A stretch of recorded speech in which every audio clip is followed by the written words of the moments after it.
Chinese fast fashion retailer Shein has faced sharp criticism from UK MPs over concerns about its supply chain transparency and workers' rights. French authorities say that they are looking into suspending access to the Shein online marketplace if the company can't prove its products comply with French law. Don't shop on Shein again until you hear this. If you've got a Shein tab open right now, a cart full of just a few cheap things, I'm not saying close it, I'm saying pause. Because once you know what's actually behind that $5 top and those OMG, this was only $3 TikTok hauls, it's going to be very hard to look at that checkout button the same way again. On the surface, Shein feels kind of harmless. It's fun, it's colorful, it's built like a game. You scroll, you add things to your cart, the way you'd add songs to a playlist. New drops every day, flash sales, spin the wheel coupons, countdown timers. It doesn't feel like shopping in the old school sense, it feels like playing. And the app is scary good at knowing exactly what you want before you even do.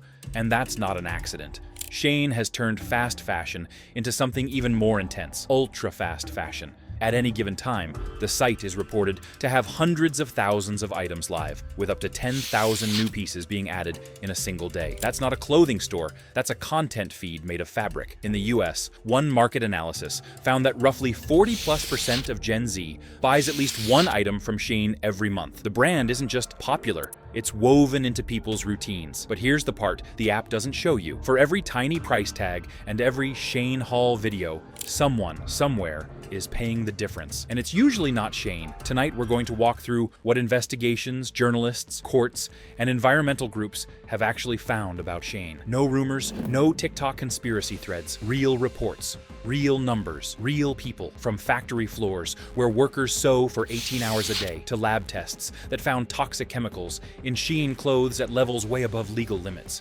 to emissions so high that Shein has now been called the single biggest polluter in the fast fashion industry. If you still want to hit place order after this, that's your choice. But at least you'll know what you're really buying. Let's start where every Shein order starts. Not at your doorstep, but inside the factories. The real cost of that cheap top. When you're scrolling Shein at 1 a.m., it's easy to think, how bad can it be? It's just clothes. But a Channel 4 documentary in the UK decided to actually go inside the supply chain and answer that question. And what they found, honestly, sounds less like a workplace, more like a punishment. The documentary, called Untold Inside the Shein Machine, sent an undercover worker with a hidden camera into factories in Guangzhou, China, that were producing clothes for Shein. The footage shows workers starting their day at around 8 a.m. and not finishing until the early hours of the next morning.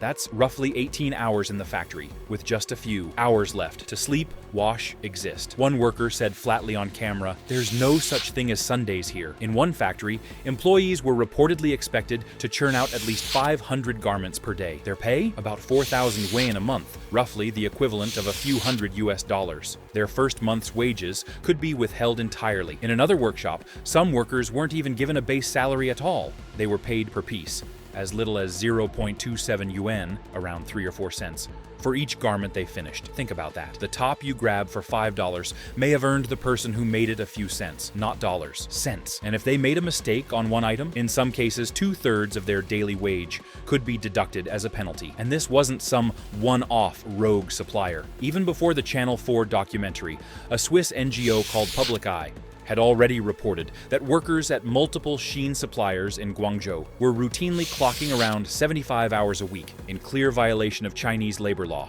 with blocked emergency exits and unsafe conditions inside the workshops. That's the hidden math behind those too good to be true prices. Someone is working 17 to 18 hours a day with 1 day off a month so you can get a dress for the price of a Starbucks drink. To be fair, Shein didn't just ignore the documentary. After the film aired and the backlash hit, the company said it was extremely concerned by the allegations and promised to investigate. It later announced that it would spend the equivalent of around $15 million on improving standards in its supply chain. In 2024, Shein also disclosed in its own sustainability, reporting that it had found instances of child labor among its suppliers and claimed it had taken action, including stronger audits and policies after those cases were discovered. So yes, they're responding. But here's the uncomfortable reality. Those changes came after undercover cameras, international headlines, and public pressure made it impossible to look away. Until then, the system was working exactly as designed, pushing human beings to the limit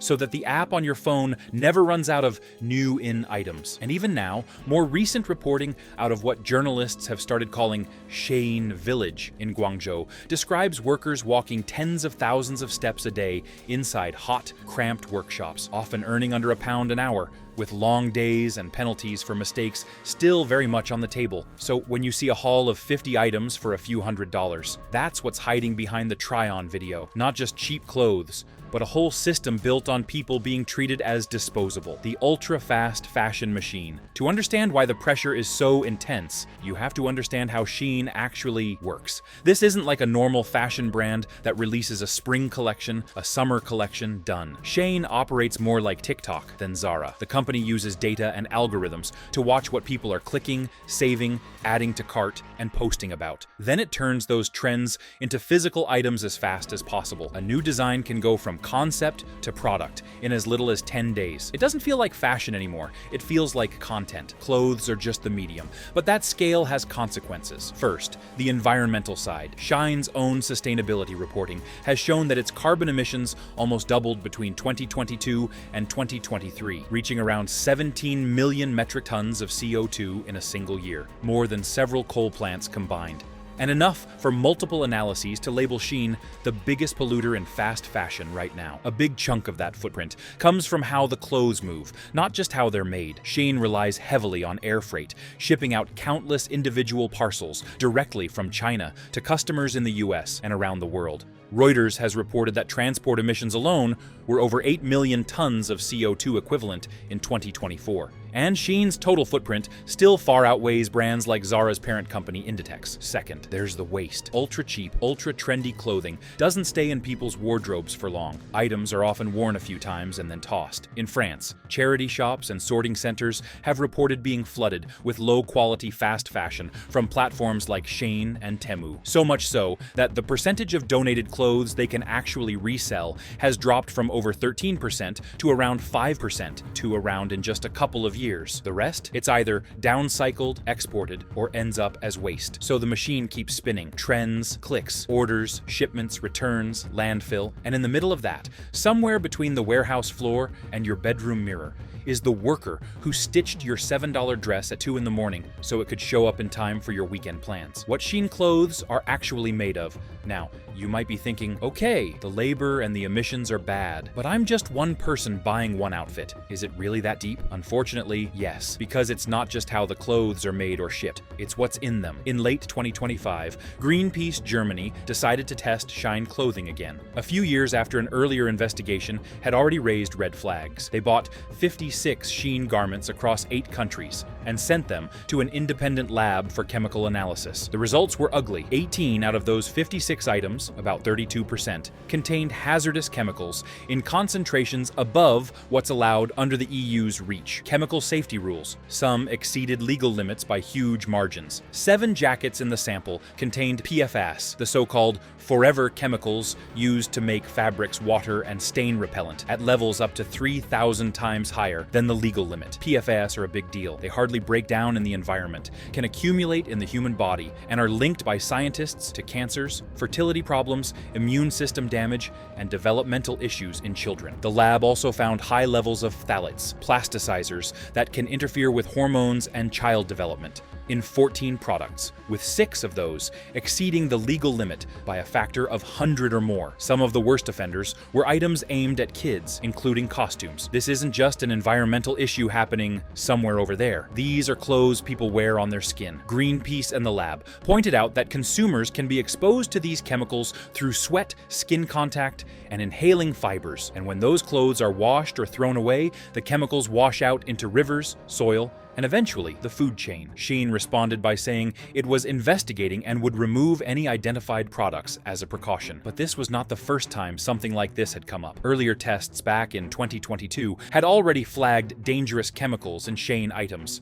and the company had publicly promised to improve its chemical management system. Greenpeace's conclusion, after retesting in 2025, was blunt. Those promises do not appear to be working. So when you hold a Shein jacket that claims to be water repellent and easy care, it's worth asking, at what cost? Not just to the planet, but to the person wearing it. The design theft problem no one can ignore. One thing Shein has mastered, maybe a little too well, is speed. Trends appear on TikTok one day, and somehow, magically, they're for sale on Shein the next. At first glance, it seems impressive, but behind that speed is one of Shein's biggest and most consistent controversies. Independent artists, small clothing labels, jewelry makers, bag designers, you name it. They've all accused Shein of stealing their work. Not inspired by, not similar vibe. Some pieces appear to be copied down to the exact stitch, pattern, phrase, or illustration. Dozens of creators have come forward over the years, posting side-by-side images online, pointing out how their design was lifted, mirrored, or replicated with only a molecule of difference. And yes, some companies accidentally stumble into design overlap, but Shein's problem isn't accidental, it's systemic. They release such an unimaginable volume of products, tens of thousands a day, that the line between inspiration and copy-paste dissolves. And because Shein relies on a massive network of third-party manufacturers feeding its catalog, there's almost no oversight on originality. Whoever uploads a design fastest wins. Several designers have even filed lawsuits saying Shein's system isn't just copying, it's automated copying. Some have even alleged that Shein uses algorithms to scrape designs at scale, detect what's trending among small creators, and mass manufacture lookalikes before the original artist even wakes up. Whether or not that's proven in court, it tells you something important. Artists genuinely believe Shein operates at a speed only a machine could achieve. It's not just frustrating for designers, it's career-destroying. Imagine spending weeks creating a piece of art only for a giant corporation to print it on a $5 t-shirt overnight and flood the internet with it. The original creator gets nothing. No credit, no pay, no recognition, just another Shein dupe circulating on TikTok. And of course, Shein apologizes, removes listings when caught, makes statements about respecting artists. But the cycle never really stops, because design theft isn't a glitch in their system. It is the system, the influencer problem, and why so many people are silent. You've probably noticed something strange when creators talk about Shein. They rarely mention the scandals. They don't bring up the factories. They don't mention the chemical tests. They definitely don't talk about design theft. But what they do mention, very loudly, is their discount code. Use my code for 15% off. Thank you to Shein for sponsoring this haul. This video is in partnership with Shein. Influencers have become one of Shein's most powerful weapons, and the brand knows exactly what it's doing. Create a tidal wave of positivity, excitement, and hauls so massive that the darker stories get buried under piles of $3 tops. Shein doesn't just send gifted items to influencers. They send entire suitcases worth of products. They sponsor mass Shein trips, where influencers are flown out, pampered, fed, photographed, handed curated tours of facilities, and encouraged to share only the polished version of the brand. The factories shown on these tours, carefully selected. The workers, briefed. The environments, sanitized for the camera. Influencers love the deals, the sponsorship money, and the engagement spikes they get from haul content. And Shein loves the army of creators drowning out criticism with positivity. It's not just marketing, it's narrative control. But here's where it gets awkward. Several influencers who took Shein sponsorships later admitted they felt pressured to avoid mentioning anything negative. Some said they didn't know about the controversies until viewers called them out. Others quietly deleted their videos and moved on. Shein's influencer strategy works brilliantly until someone does their own research. The data privacy question no one talks about. Shein isn't just a clothing company, it's a data company. If you've ever wondered why the app feels scarily good at predicting your taste, it's because Shein collects a mountain of data. Every swipe, every tap, every pause, every scroll speed, every item you click but don't buy, it all gets fed into algorithms. The more you browse, the more the app learns about you. But here's where things get concerning. Shein has faced multiple accusations and fines related to customer data mishandling. Years ago, they were hit with penalties for failing to properly disclose a major data breach. And despite the company saying they've improved, cybersecurity experts remain skeptical because Shein's scale and speed make oversight incredibly difficult. The thing is, Shein's website and app aren't just shopping platforms, they're behavioral gold mines. They gather demographic information, purchase patterns, browsing behaviors, even indicators of your mood. skewed based on what you save or delete. And unlike many Western companies, Shein doesn't always operate in regions with strict data privacy frameworks. When you download Shein, you're not just giving it access to your wardrobe, you're giving it access to your mind, your habits, your impulses, your financial patterns, and the app is designed to read you like a book. The more you scroll, the sharper its predictions become. And the sharper its predictions become, the more you spend. It's not just fashion, it's psychology. The tax loophole. Shein benefits from... Here's a fun fact that isn't fun at all. One of the reasons Shein can sell clothes so cheaply is because they've mastered exploiting international tax loopholes. Many countries have a threshold for import taxes, meaning items below a certain value can enter tax-free. Shein ships most items individually and keeps them extremely low in price, which means countless packages slip through customs without being taxed. Multiply that by millions of orders, and Shein saves a fortune. This loophole means Shein can price items impossibly low, while domestic stores struggle to compete. Those stores pay local taxes, they pay local wages, they follow safety regulations. Shein doesn't have to play by the same rules. It's not a level playing field. Shein is playing underwater, dodging obstacles that drown everyone else. As governments wake up to this, several countries have already begun calling for policy changes. Reform is coming, slowly. But until then, Shein enjoys an advantage that keeps prices artificially low and competitors gasping for air. The psychology of shopping. Why Shein feels addictive. There's one more thing most people don't realize. Shein's app isn't designed like a shopping platform.